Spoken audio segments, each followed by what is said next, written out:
do João Manuel Bruning, que pergunta o seguinte para o companheiro Rui. Nicolau II, o Sanguinário, ganhou uma série na Netflix. O enredo leva o telespectador a sentir dó dele. Também assisti Trotsky na Netflix e Chernobyl na HBO. Tudo propaganda anticomunista. Infelizmente, manipula e atinge o povão. Como reagir a isso?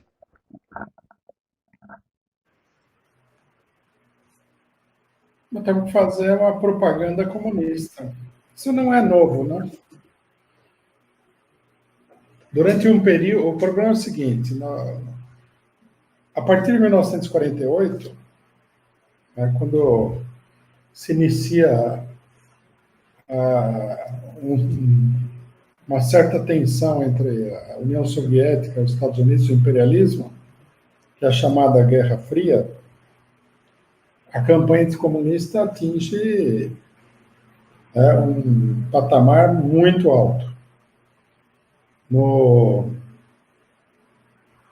Isso tinha um objetivo. Por exemplo, nos Estados Unidos, eles atacaram a presença não só do Partido Comunista, como dos esquerdistas em geral. Então, para poder controlar melhor a indústria de comunicação, nos sindicatos, em vários lugares. Né? Foi uma tentativa de impedir o crescimento da esquerda depois da derrota do fascismo. Daí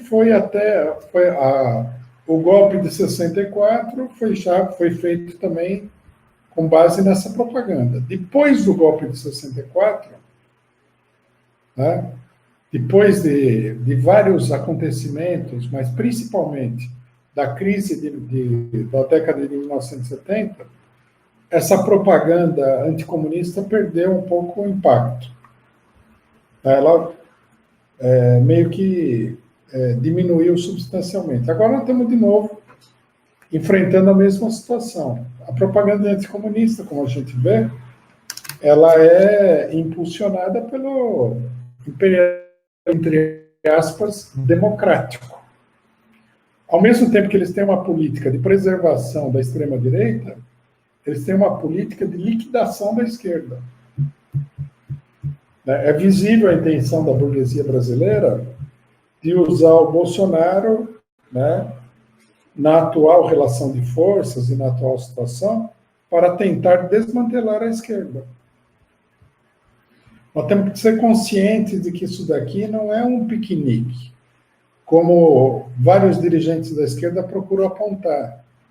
Eles não conseguem sair da ideia de que o Brasil é um país democrático na cabeça deles e que essa democracia ela vai continuar e tal, que nada disso, o Bolsonaro não há ameaça de ditadura no Brasil, etc. e tal. Alguns mais esclarecidos falam que o Brasil está criando. Acho também que esse setor mais esclarecido tem medo de tirar as consequências práticas. Se está caminhando para uma ditadura, é preciso intensificar a luta contra essa ditadura, coisa que ninguém quer fazer. O pessoal quer ir lá no STF, falar com o boneco de ventríloco, que é o Toffoli, para ver se ele aprova. Eles querem erigir o Gilmar Mendes, o Marco Aurélio de Mello, em ídolos populares, salvação da pátria. Outros querem falar que o Rodrigo Maia é menos ruim do que o Bolsonaro e vai salvar o país. Ou vamos fazer uma frente com o PSDB, que aí está a salvação. Tudo isso daí serve para criar um clima de que, na verdade, não está acontecendo nada.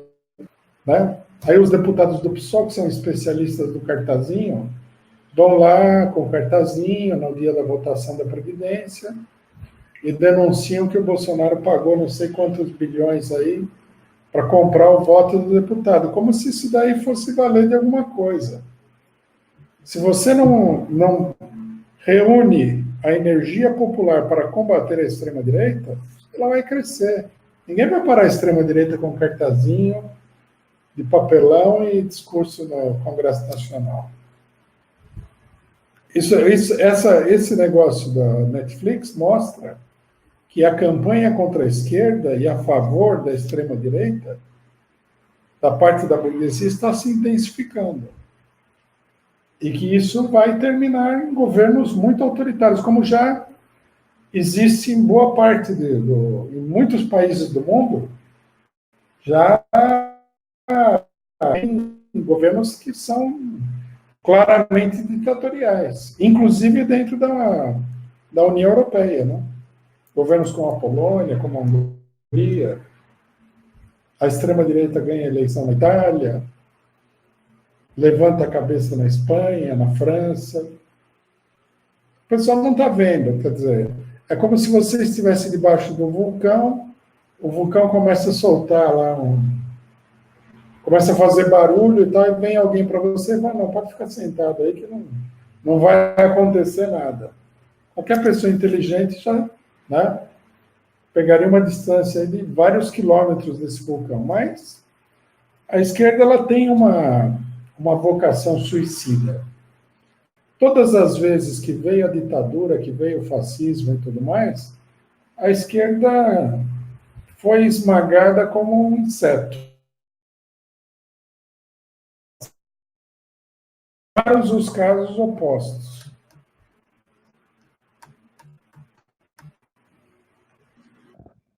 Beleza. Eu queria pedir para divulgar também aqui, além do telefone da lojinha, também o site, né, da loja do PCO. É só você entrar em lojadopco.com e lá você encontra os produtos da loja. Bom, tem aqui um informe e um comentário, né, vindo direto lá da 44ª Universidade de Férias, do companheiro Edson Dorta, de Campinas. Ele diz o seguinte, sobre o caso de Valinhos, do atropelamento. Ele fala que hoje teve um ato pela manhã, lá, né, por conta do caso do atropelamento, e não deixaram o PCO falar, com o argumento de que nenhum partido iria falar, mas falaram deputados e movimentos sociais. Um informe aí do companheiro Edson, que eu acho, não sei se o companheiro Rui quer comentar alguma coisa sobre esse informe, senão a gente continua daqui. Gostaria de saber quem que não deixou o PCO falar. Isso daí é outra coisa também, né? Ao invés de combater o bolsonarismo, cujo lema é meu partido é meu país, o pessoal defende o bolsonarismo, atacando os partidos. Partido não pode falar. Por que partido não pode falar? Tem lepra? Qual que é o problema do partido? E depois é mentira, né? Porque o deputado é de partido. Mas vamos deixar claro uma coisa para esse pessoal. Alimente o cachorro louco do fascismo e ele vai acabar comendo você mesmo. Tá certinho. Porque foi a esquerda, uma parte da esquerda, que começou com esse negócio bolsonarista de proibir os partidos de participar das manifestações. Veio e tomou conta da manifestação com essa palavra de ordem reacionária, direitista. E sempre aparece alguém para falar que os partidos têm que abaixar a bandeira, que você não deve defender a liberdade do Lula, que você não pode falar isso, que você não pode falar aquilo. Eu acho que esse pessoal deveria parar de dar uma de esquerda e entrar logo no PSL, pô. Querem censurar o povo? Querem impedir as pessoas de falar? Querem impedir as pessoas de se manifestar? Vai para o PSL. É isso que eles têm que fazer. Contra isso, é preciso reagir de uma maneira muito agressiva, porque se a própria esquerda é direitista e tem uma série de características fascistoides, como é que nós vamos combater o fascismo? É impossível. E eu também acho que esse ato aí devia ser uma porcaria de ato, né? Porque quem convocou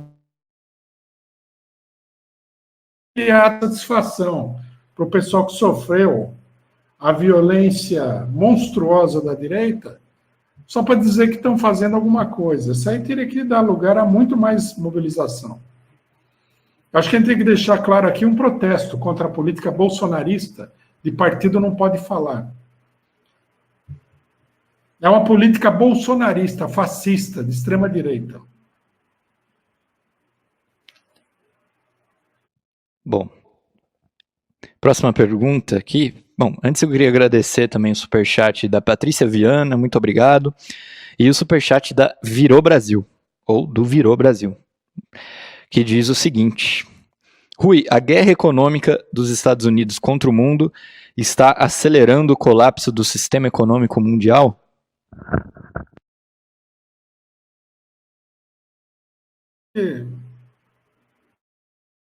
Essa guerra econômica, ela é um sintoma desse colapso. É uma reação do imperialismo norte-americano ao colapso. Significa que a política que eles mesmos estabeleceram de liberalismo e tudo mais não dá conta, e que várias economias estão aí sob uma pressão muito grande devido à crise de 2008, que não foi superada até hoje, né? Nem vai ser superada também. E reagem com protecionismo, com guerra comercial e tudo mais. Mais um resultado do colapso do que uma causa do colapso. Né? Só uma coisinha, antes que o Henrique apresente a próxima pergunta, eu estou vendo aqui um comentário no bate-papo, onde uma pessoa, novamente, porque isso aqui é muito comum, então, desculpas aos comentários, mas eu sou obrigado a responder isso daí. A pessoa fala o seguinte: como é que vocês querem fazer a revolução com esse povo ignorante e medroso? É melhor batalhar pelo capitalismo escandinavo, buscando reformas sociais e econômicas. Bom, primeiro que eu acho que nós já explicamos isso aqui mais de uma vez, né? Temos que explicar de novo.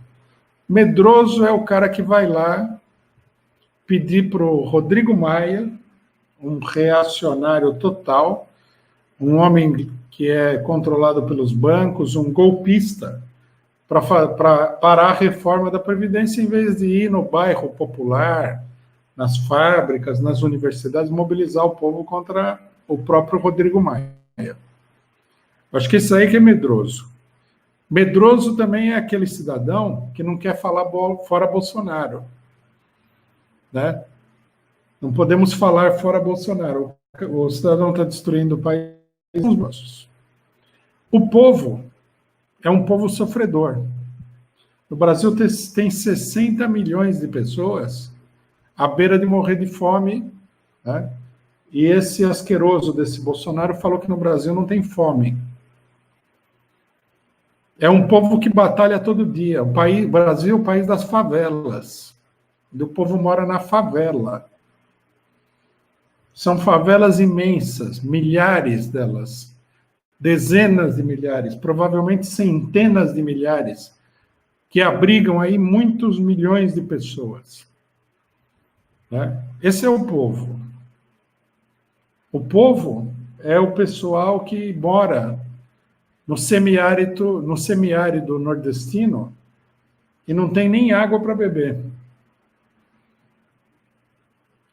Não, eu acho que é absurdo a gente falar que o povo brasileiro, com a sua mobilização, derrubou a ditadura. Quem que derrubou a ditadura? Foram os esclarecidos? Foram os inteligentes, os cultos, os endinheirados? Não, foi o povo. Foi a revolta do povo que derrubou a ditadura. Foi a mobilização da classe operária que forçou o governo Getúlio Vargas a adotar a legislação trabalhista. Os esclarecidos, eles foram capitulando diante de tudo, até que a legislação trabalhista fosse totalmente destruída. O povo luta.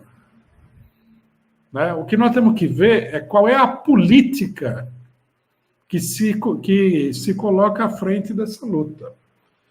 Né? Qual é a política das organizações? Não temos que criticar o povo. O que nós temos que criticar é essa esquerda.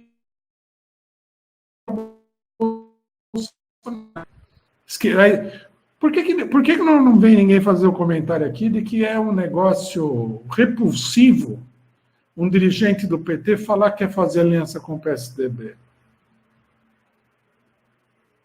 PSDB é um partido inimigo do povo. Eu acho que não, isso daqui, ó, se a gente não consegue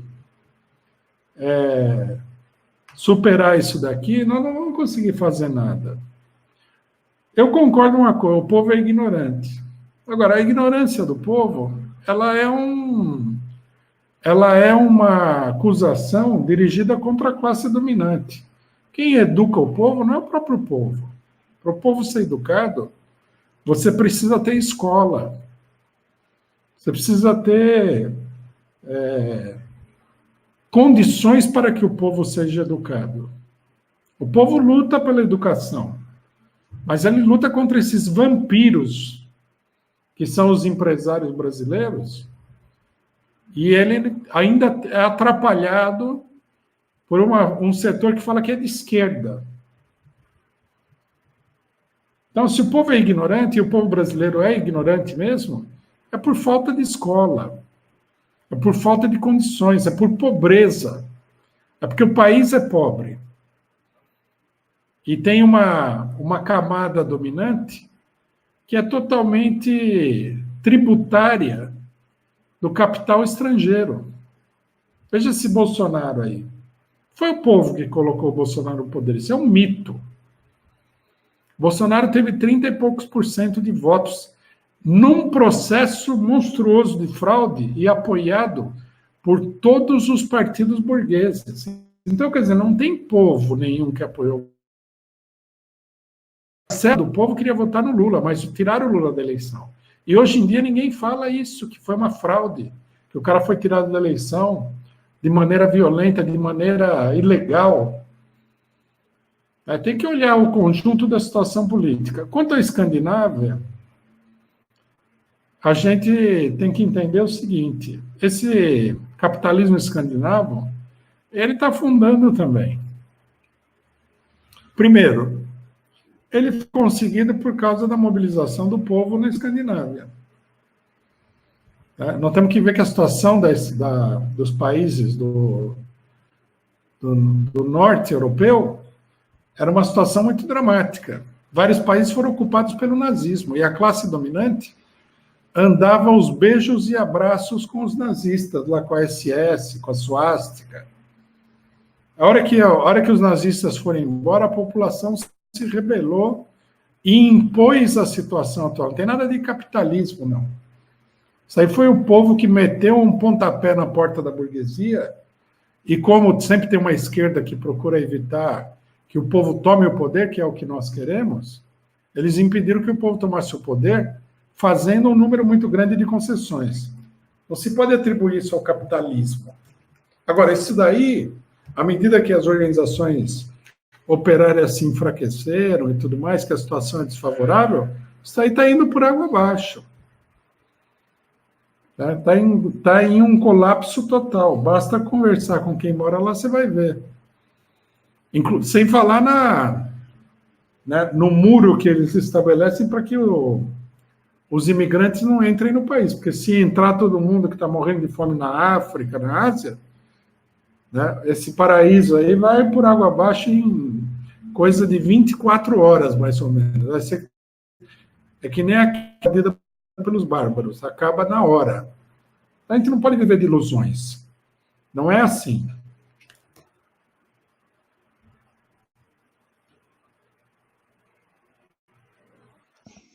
Beleza. Bom, aproveitando aqui, vou para a próxima pergunta aqui também, do Superchat. Antes, agradecer o novo membro do canal, Carneiro S. Carneiro S, acho que é isso. E ele, além de se tornar membro do canal, ele também manda um superchat, que é o seguinte, com a seguinte pergunta: a esquerda luta ativamente para estabilizar o governo?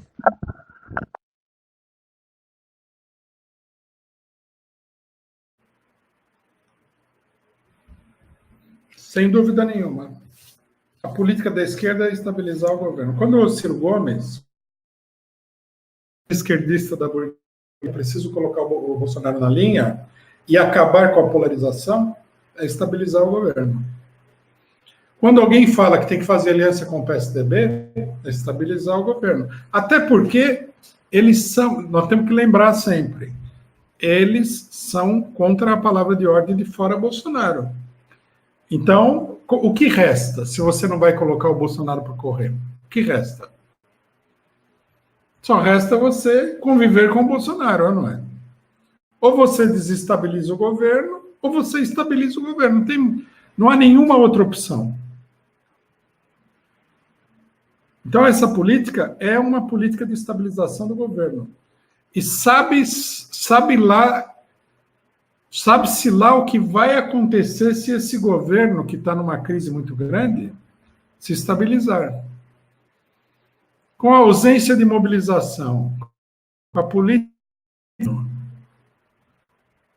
ou seja, aliança com o PSDB e tudo mais, com a tentativa de colocar o Bolsonaro na linha, com a luta a luta contra a conta-gotas, o avental laranja e o cartazinho de papelão, e discurso vazio no Congresso, o governo ele tem uma margem de manobra grande para se estabilizar. É que o povo é contra, né? O fato de que eles tenham submetido a mobilização à paralisia não quer dizer que o pessoal tenha passado a gostar do Bolsonaro. Isso aí não vai acontecer nunca.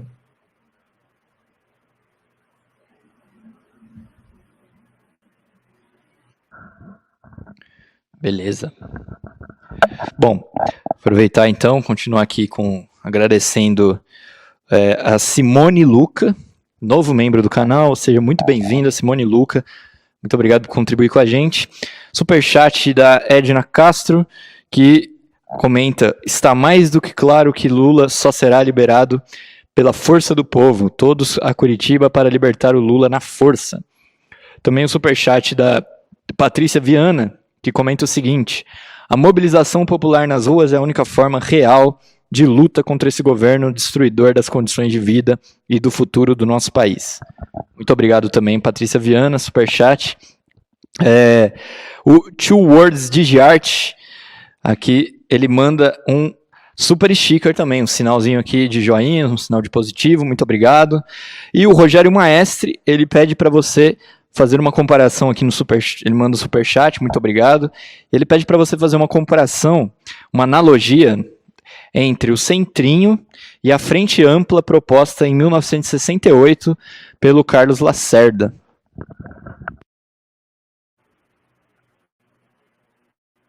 É bem lembrado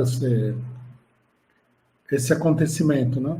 Carlos Lacerda, para esclarecer, né, a comparação, ele era o líder da direita golpista, uma espécie de PSDB. Né? Aí, quando veio o golpe, dado o desenvolvimento da situação política, os políticos golpistas, eles também, uma parcela deles foi colocada para escanteio. Os militares monopolizaram o poder. Não havia também muita alternativa, na realidade. O Carlos Lacerda, que era o líder era uma espécie de Fernando Henrique Cardoso, de Aécio Neves, um pouco mais evoluído, né, mas muito direitista, mais direitista ainda do que esse. Ele propôs a formação de uma frente ampla com os partidos que haviam saído do governo. É como se o PSDB, ao invés de propor o Centrinho, o PSDB propusesse o Centrinho ao PT. Precisa ver até se não é o PSDB que está propondo o Centrinho ao PT, né? É parecido isso daí. E é um fracasso igual, porque esse aí, a gente poderia chamar esse Centrinho também de frente de viúvas. Todo mundo que ficou viúvo aí se junta para tentar defender a sorte e tal. Defender a pensão, alguma coisa. Isso aí não vai dar certo. Na realidade, é um hábito dos partidos, de setores da esquerda, mais direitistas, de sempre procurar se escorar nos partidos conservadores contra a extrema-direita, os golpes militares que são dados pela extrema-direita, logicamente, e tudo mais. Né? Na Itália do Mussolini foi assim, na Espanha, em 1936, o governo era um governo de coalizão com uma espécie de PSDB local, ou PMDB local, que era o Partido Republicano, um partido totalmente fracassado, e assim por diante, né? Na França, a Frente Popular foi formada com o Partido Radical, que era uma espécie de PSDB também francês. É uma tendência. Os esquerdistas, eles, quando a direita conservadora cai na lama pior possível, é derrotada, esmagada e até certo ponto, abandonada pela burguesia, aí eles vão lá para recolher aquela carniça, achando que é o momento deles fazerem uma grande unidade com os colegas, né, do partido de direita. Essa política não deu certo nunca em lugar nenhum. Quando dá certo uma aliança da esquerda com a direita, é para a esquerda levar adiante uma política totalmente direitista, né? Tipo Lenin Moreno no Equador.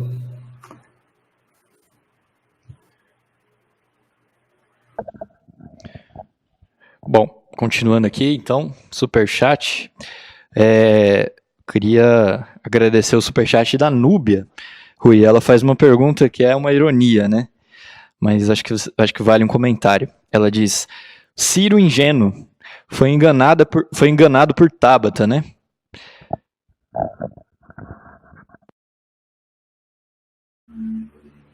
O Ciro é super ingênuo. O problema aqui é só um comentário, que é mais ou menos claro isso daí, mas não custa nada enfatizar.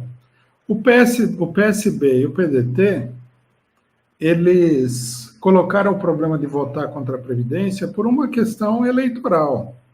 Eles não querem aparecer diante do eleitorado em vários lugares como sendo os autores dessa política criminosa e genocida que é a reforma da Previdência. Simplesmente isso. Senão eles teriam votado. O Ciro não é contra a reforma da Previdência, né? O PSB também não é contra. Assim como toda uma ala do PT, tudo não é contra. Essa ala do PT pode ter algumas restrições, né? Mas é só. Aí a orientação do partido foi: pessoal, não precisa votar a favor da Previdência, que ele já tem os votos, então vamos todo mundo votar contra, para enganar os trouxas aí, para o pessoal votar na gente na próxima eleição, hein? Não vamos fazer besteira aqui, não vamos dar vexame. Aí vai lá a Tabata, né, que fez isso daí por uma coisa necessária e natural, né, porque ela é um elemento da direita, e a da política da direita, e votou contra. E outros deputados também votaram contra. O pessoal todo sabia disso daí, né? E agora tem que ver o que vai acontecer. Não sei se vão expulsar. Me parece que, em grande medida, isso é um jogo de cena. Precisa ver também se tem setores aí do PDT que estão muito contrariados. Também pode queimar o filme do partido, né? Beleza. Vamos lá. Eu queria agradecer a Munique FC, que mandou vários super stickers aqui, ó. Mandou um coração vermelho, unicórnio branco, com pelos de arco-íris, gato roxo, vários super stickers, que é uma maneira de contribuir com a gente também. Então, você pode mandar essas figurinhas aí e contribuir com a Causa Operária TV. Queria agradecer também o Carlos Nishimiya pelo superchat e fazer uma pergunta aqui do Nelson Henrique Sampa sobre a nova direção da Uni. Ele pergunta o seguinte: a Uni elegeu uma direção bem direitista, que fala como se fosse um cargo executivo no governo, como, por exemplo, a minha gestão, etc. O que fazer? Bom, a Uni é isso aí. O PCdoB, ele provocou. A Uni foi quando houve a luta contra a ditadura, isso daí, logicamente, décadas atrás, né? A Uni era uma grande organização de massas. Talvez a maior organização do país. congregava em milhões de estudantes e a mobilização se dava de norte a sul do país. Antes da UNE ser recriada, né, que ela foi dissolvida pela ditadura, todo mundo conhece a história de Ibiúna, do pessoal que foi preso, tudo, antes da UNE ser recriada, ela já era uma organização de massas, que tinha o movimento ProUni. Aí, no começo dos anos de 1980, ela foi reconstruída, o PCdoB tomou conta da direção da UNE, porque o PCdoB, naquele momento, era a representação estudantil da oposição direitista e ultramoderada burguesa contra a ditadura, que era o MDB. Então, eles tomaram conta da UNE, eles tinham também uma certa influência, uma certa organização, mas receberam muito apoio dessa oposição, que era uma oposição quase governamental, né? E isso daí permitiu a eles praticamente que dominarem a UNE durante vários anos. De lá para cá, a UNE foi se esvaziando, né? Não há novidade nenhuma. Essas gestões aí, elas têm um caráter direitista. Nesse sentido, não há nada de novo. Agora, eu acho que, pelas discussões que apareceram aí, conflitos dentro da UJS e do PCdoB, eu acho que essa gestão ela vai ser mais tumultuada do que o normal. Né? É possível que o cidadão que foi eleito seja mais direitista. Ele dá um pouco a impressão de ser um homem de aparelho e tal. É uma pessoa mais, como é que se diz?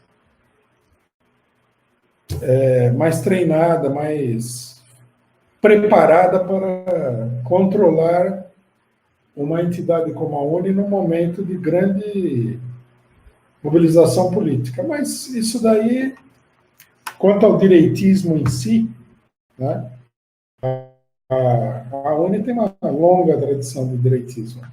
Temos que lembrar que, quando caiu o Collor, quem correu lá para dar sustentação ao governo do Itamar Franco, que era um direitista safado, foi a UNE e foi a PT, né?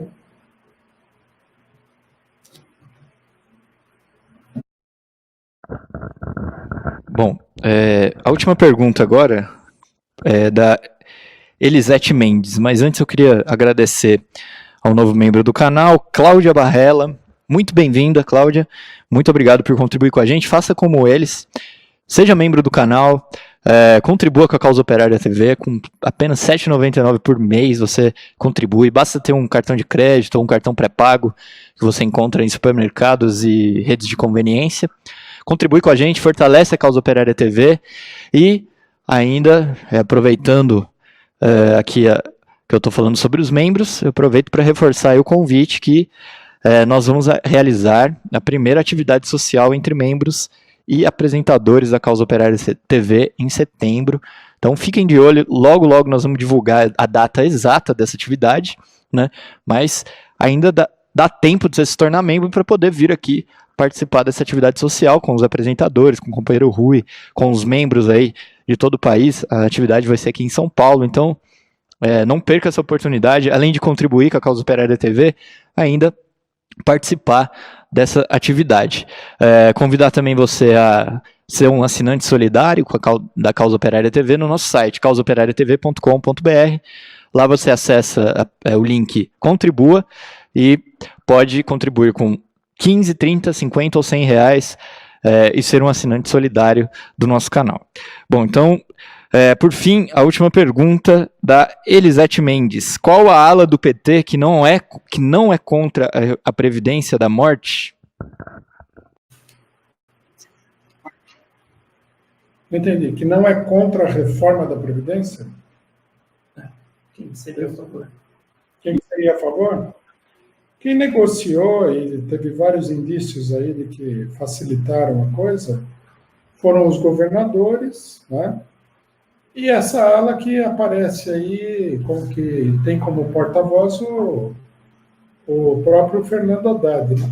Fernando Haddad ele é um dos porta-vozes principais dessa ala direita, porque ele foi o candidato a presidente, E ele está aparecendo aí com um voo próprio e as posições dele, todo mundo sabe, dentro do PT, sempre foram bem mais conservadoras do que a média do partido, né? Essa política de aliança com o PSDB não é compatível com uma luta séria contra a reforma da Previdência, né? O PSDB não é que eles são a favor, eles são fanáticos religiosos da reforma da Previdência. Reforma da Previdência, privatização, tudo quanto é ataque ao povo, é com o PSDB. Eles são essa é a alma do PSDB. Como é que você vai querer uma aliança com o PSDB e, ao mesmo tempo, ser um feroz inimigo da reforma da Previdência? É meio difícil, né?